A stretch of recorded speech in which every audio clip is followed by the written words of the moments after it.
सार्वजनिक बांधकाम विभाग कोल्हापूर आणि हातकणंगले यांच्या कार्यक्षेत्रातील इंगळी गावातील अनेक सार्वजनिक कामं अपूर्ण राहिल्यानं शिवसेना उद्धव बाळासाहेब ठाकरे पक्ष, इंगळी शहर प्रमुख केशव नारायण पाटील आणि शिवसेना संघटनांनी पुन्हा एकदा बेमुदत आमरण उपोषणाचा इशारा दिलाय।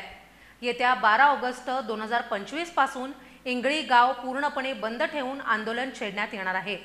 आंदोलनाची संपूर्ण जबाबदारी सार्वजनिक बांधकाम विभागावर राहील असं केशव पाटील यांनी स्पष्ट केलंय।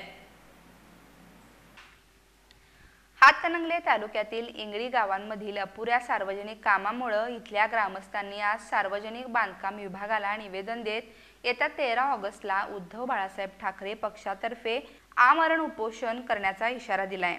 यामध्ये इंगळी गावातील ओढ्यावर पूल बांधणं, इंगळी चंदूर इथला अपूर्ण राहिलेला कॉन्क्रीट रस्ता पूर्ण करणं, चंदूर इंगळी प्रस्तावित पुलासाठी लागणाऱ्या जमिनीचं 14 जून 2019च्या शासन आदेशानुसार भूसंपादन करून दोन्ही बाजूच्या शेतकऱ्यांच्या खात्यावर पैसे जमा करणं, इंगळी हुपरी येथील ओढ्याची संरक्षण भिंत आणि अपूर्ण असलेला रस्ता लवकरात लवकर बांधणं या कामांचा समावेश आहे। आश्वासनानंतरही कामांना अद्याप सुरुवात झालेली नाही। यापूर्वी या सर्व कामासाठी केशव पाटील यांनी आमरण उपोषण करण्याचा इशारा दिला होता। त्यावेळी सार्वजनिक बांधकाम विभागाचे अधिकारी संतोष पाटील आणि प्रवीण मोरे यांनी ग्रामपंचायत कार्यक्रमात झालेल्या बैठकीत लेखी आश्वासन दिलं होतं की अपूर्ण काम 3 ते 4 महिन्यात पूर्ण करण्यात येतील। या बैठकीला गावकरी, ग्रामपंचायतींचे सर्व सदस्य, सरपंच, उपसरपंच, गावातील प्रतिष्ठित नागरिक आणि हुपरी पोलीस स्टेशनचे अधिकारी उपस्थित होते।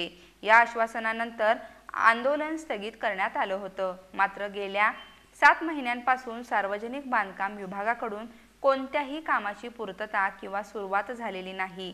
त्यामुळे केशव पाटील यांनी पुन्हा स्मरणपत्र देऊन तत्काळ काम पूर्ण करण्याची मागणी केली। परंतु परिस्थितीत अद्याप कोणताही बदल झाला नाही। सार्वजनिक बांधकाम विभागाच्या या उदासीनतेमुळे संतप्त झालेल्या केशव पाटील आणि ग्रामस्थांनी आता 12 ऑगस्ट 2025 पासून गाव पूर्ण बंद ठेवून बेमुदत आमरण उपोषण करण्याचा निर्णय घेतलाय। या आंदोलनात केशव पाटील यांच्यासह अब्बास नाईकवडे, जावेद नाईकवडे, सुधीर भातमारे, रामा मिठारी, मधुकर भातमारे, शबाना नाईकवडे उपस्थित राहणार आहेत।